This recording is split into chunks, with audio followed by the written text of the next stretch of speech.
Você cansou de ser um bonzinho que é manipulado pelos outros, mas também não quer se tornar uma pessoa ruim? Então esse vídeo é para você.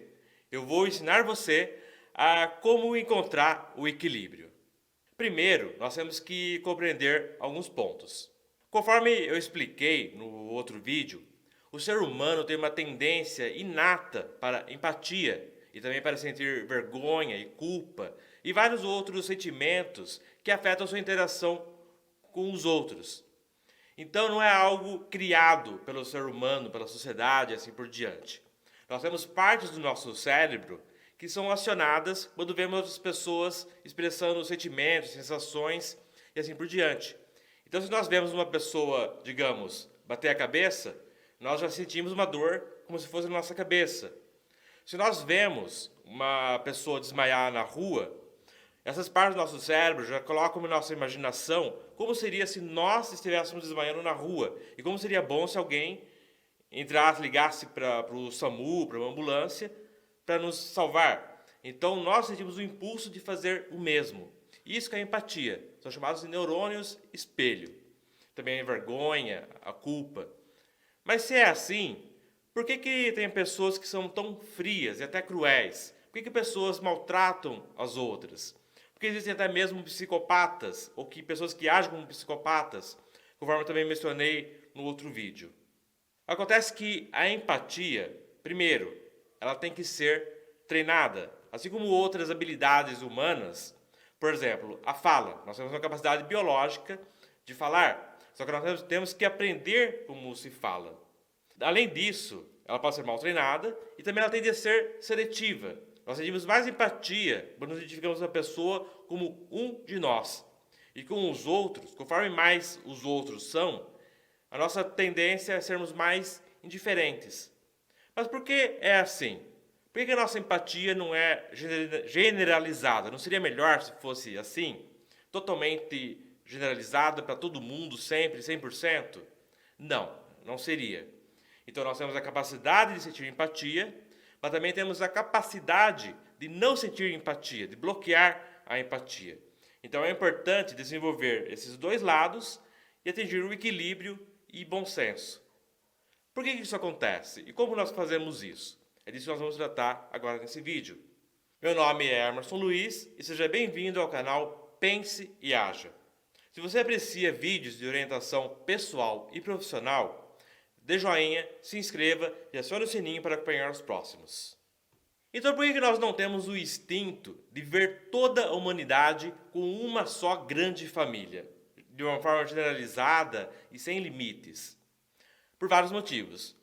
Primeiro, porque o maior adversário de um indivíduo é outro indivíduo da mesma espécie. Então, um grupo de pessoas totalmente pacífico seria facilmente sobrepujado por outro mais agressivo. Então, imagine uma tribo antiga de pessoas totalmente pacíficas, totalmente empáticas, que jamais contrariam ninguém e assim por diante. A relação entre eles é ótima, mas quando viesse uma outra tribo querendo tomar o lugar deles, será que eles iam conseguir reagir? Não, eles seriam dominados.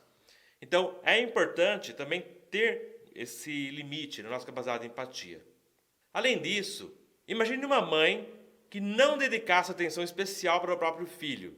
Ela acabaria sendo negligente, pois o seu tempo, energia e outros recursos são limitados.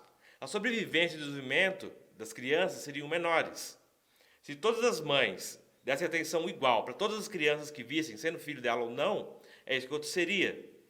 É claro que nenhuma mulher que tem uma boa índole vai querer ver uma outra criança sofrendo. Mas ela tem que colocar limites no que ela vai fazer de bom para outra criança que não é filho dela. Então, digamos, um dia ou outro dividir o lanche, a merenda do filho dela com outra criança, tudo bem, mas fazer isso todo dia, sistematicamente, ela ia acabar prejudicando o próprio filho. Então, uma empatia generalizada e acabar prejudicando o próprio filho. Então é importante ter esse equilíbrio. Além disso, fazer uma profunda ligação empática com cada pessoa que encontrássemos seria desgastante e improdutivo. Então, pensa bem, você está andando, você cruza seu caminho com dezenas, centenas, milhares de pessoas. Não dá para você interagir com cada pessoa e lembrar que é um ser humano complexo, que tem uma história, mas qual que será que é a história dessa pessoa? Você vai comprar um ingresso, uma passagem no metrô, no trem, ônibus, seja o que for, ficar lembrando de tudo isso, pensando em tudo isso, você fica paralisado. Mas também não precisa ir para o outro extremo e tratar as pessoas como máquinas. Tem pessoas que, digamos, param numa lanchonete, numa loja, perguntam, pedem uma informação, onde que fica tal lugar? Ah, é por ali. A pessoa simplesmente vira e vai embora. Nem, olha, obrigado, hein? Não, não agradece. A pessoa fez algo, uma gentileza, que não era obrigação dela fazer, mas a pessoa que pediu um favor não agradece. Não sabe dizer muito obrigado, ou assim por diante, seja o que for. Então é importante a gente procurar desenvolver esse equilíbrio. Nem ser uma pessoa que fica paralisada com a empatia, nem uma pessoa que não demonstra nenhuma empatia. Um terceiro ponto é que uma empatia impulsiva nos torna vulneráveis a manipuladores. Talvez você tenha já tido a experiência de uma pessoa, conhecida ou desconhecida, chegar em você, contar uma história super triste, você ficar até abalado com a tristeza da história da pessoa. Aí você faz o que a pessoa pede, aí depois, passa um certo tempo, você começa a pensar, mas peraí, mas essa história que ele falou não faz sentido. Mas por que isso? Por que aquilo? Aí se porventura você encontrar com a pessoa, primeiro, se a pessoa não precisa mais de você, muitas vezes você vai perceber que a pessoa já mudou de atitude. Aquela bondade, aquela gentileza, aquela submissão da pessoa já foi trocada muitas vezes por uma atitude talvez até arrogante. E se você, claro, cada caso é um caso, mas se porventura você cobrar a pessoa, mas você disse isso, mas você fez aquilo, agora você está fazendo isso, aí você vai ver, muitas vezes, a pessoa ficar extremamente irritada. A vida é minha, eu faço o que eu quero, não tem nada a ver com isso. Assim, na hora de pedir minha ajuda, o seu problema era meu. Mas na hora de você me dar uma informação, me dar uma satisfação, a vida é sua, não tem nada a ver com isso. Por que você não falou desse jeito antes de eu te ajudar? Então, é importante ter empatia? Sim, mas é importante você analisar, primeiro, até que ponto você é obrigado a ajudar a pessoa, o que você realmente pode fazer para ajudar a pessoa, e dentro do que você pode, o que você deve, se a história da pessoa faz sentido. Ah, mas eu quero ajudar, tem que ajudar, não importa a quem. Olha, essa frase tem que ser bem compreendida. Não vou entrar nesse ponto aqui agora. Mas se você tem uma bondade irrestrita, que não é equilibrada pela razão, então isso não é amor, isso é sentimentalismo. O amor, ele não vai contra a razão e contra a justiça. O amor, ele vai além da justiça, mas sempre de acordo com a sabedoria. Portanto, uma empatia generalizada e indiscriminada seria prejudicial. É necessário ter limites e critérios em quanta empatia nós demonstramos, como, quando e por quem. Nós precisamos ser capazes, dentro de certos limites e parâmetros, de buscar nossos interesses sem nos importarmos com os demais. É claro, não estou dizendo para fazer algo errado, para ser cruel e assim por diante. Mas é possível e é necessário colocar limites no que você aceita fazer pelo outro, o que você cede, o que você faz mais do que a sua obrigação. É necessário colocar esses limites. Assim, nós temos a capacidade tanto de nos identificarmos com o próximo, como sendo um de nós, mas também de nos diferenciarmos dos outros. E quem exatamente são os outros? E quem são eles, quem somos nós? A definição muda com o tempo. Claro, quando nós somos crianças, nós temos um grande amor pela nossa família, conforme nós temos amizade, nós vamos expandindo isso, temos amigos que consideramos como irmãos, e assim por diante, vamos expandindo. Só que essa definição de quem somos nós e de quem são os outros pode abranger maior ou menor número de indivíduos e pode ser manipulado. Então, talvez pessoas que interagiam de forma amistosa e colaborativa, ou que poderiam interagir assim, podem passar a se verem como inimigos. Como que isso acontece? O psicólogo Philip Zimbardo fez um famoso estudo com voluntários simulando uma prisão. Então ele arranjou os voluntários, dividiu em 2 grupos. Olha, vocês vão fazer o papel de carcereiros e vocês de prisioneiros. Vocês vão interagir e vamos ver o que acontece. Existem pessoas que criticam esse exercício, essa experiência dele, que teve falhas, tudo mais, mas de qualquer forma é interessante. Zimbardo identificou 4 fatores que levam as pessoas a verem outros indivíduos como inimigos e se disporem a maltratá-los e prejudicá-los. Quais são? Primeiro, trocar de identidade individual por uma identidade coletiva. Eu não sou mais o Emerson Luiz, eu sou nós aqui desse grupo, seja empresa, grupo religioso, grupo ideológico, seja o que for. Então, deixar de lado tudo que expressa individualidade e adotar a uniformidade do grupo, até mesmo na roupa, na aparência, inclusive o codinome de guerra. Assim, a pessoa se torna disposta a fazer ações que jamais faria antes. A pessoa deixa de ser um indivíduo único, racional, e se torna um personagem.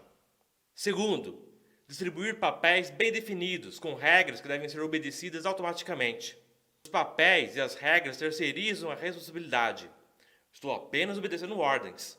Então, me diga, se uma pessoa em autoridade, seja um chefe numa empresa, seja um líder político, religioso, ideológico, seja o que for, mandar você fazer algo que você sabe que é errado, você tem capacidade de, não, peraí, isso aqui é errado, isso eu não vou fazer? Ou não, ele está mandando é ele, se for errado, a culpa é dele. Terceiro, desumanização do outro. Eles não são pessoas, são apenas objetos, são personagens da nossa imaginação, são monstros. Então não é errado atacá-los. Mas pelo contrário, é bom, é certo, é até divertido. E 4, pressão do grupo.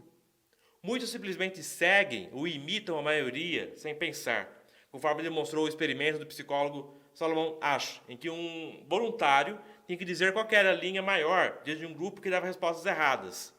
Então era assim, era um grupo de voluntários. Olha, eu vou mostrar para vocês 4 linhas, me digam qual que é a maior ou se são todas iguais. Aí o primeiro dizia, não, a maior é essa, e não era outra. E o segundo errava, o terceiro e o quarto.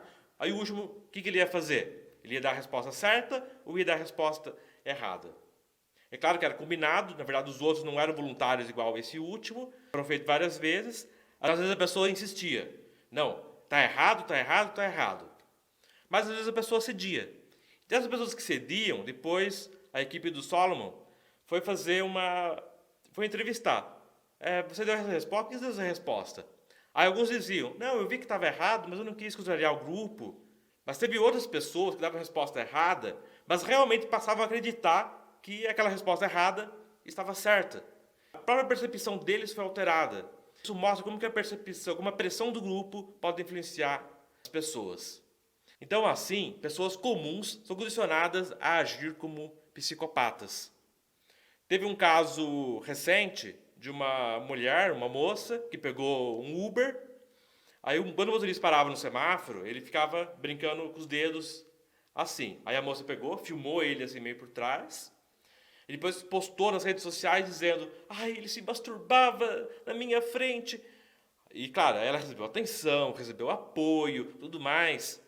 Só que, nessa acusação falsa, só que nessa brincadeira, e se o sujeito é identificado, e parece que foi mesmo, e depois ele é punido?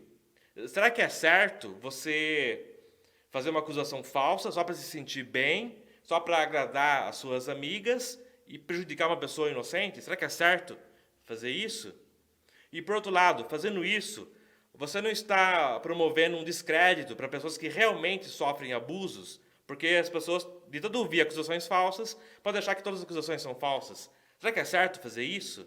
Só para agradar outras pessoas e se sentir bem? Pensa nisso. Então é necessário, sim, sentir empatia, mas colocar limites nessa empatia.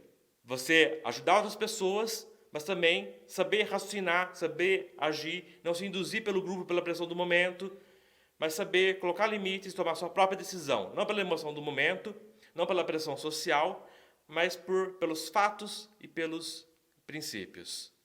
E você, já passou por situações como essa? Coloca aqui nos comentários, explica como que foi, se pessoas já abusaram de você, ou se você próprio já foi induzido a agir de forma errada por causa de pressão de outras pessoas. Aqui vai aparecer vídeos para você assistir. Também, considerando tudo isso que eu disse, lembre-se, pense e haja.